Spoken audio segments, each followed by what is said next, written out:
মিনিয়নটি বাড়ি থেকে দৌড়ে বেরিয়ে গেল। তার পরিকল্পনা ছিল কুকুরের লিশটি একটা ছোট্ট লেডিবাগের সঙ্গে বাঁধবে, ভাবল সেটাকেই সে নিজের নতুন পোষা প্রাণী বানাবে। কিন্তু লেডিবাগটি ছিল অনেক ছোট।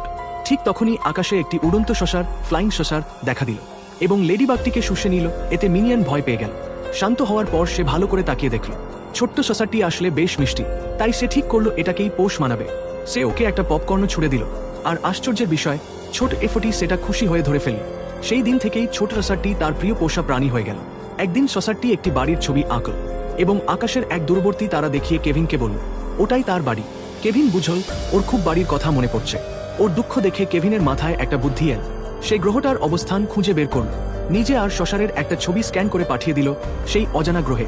পরের দিন সকালে ছোট শসারটি বাইরে বেরিয়ে দেখল সব মিনিয়ন একসাথে দাঁড়িয়ে আছে। তখনই সে বুঝে গেল কি হচ্ছে।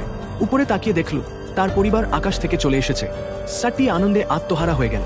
সে কেভিনকে জড়িয়ে ধরে বিদায় জানাল। কিন্তু কিছুক্ষণ পরই ছোট এফটি আবার ফিরে এল লেডিবাগটি ফিরিয়ে দিতে। তারপর নিজের শক্তি ব্যবহার করে লেডিবাগটিকে বড় করে তুলল।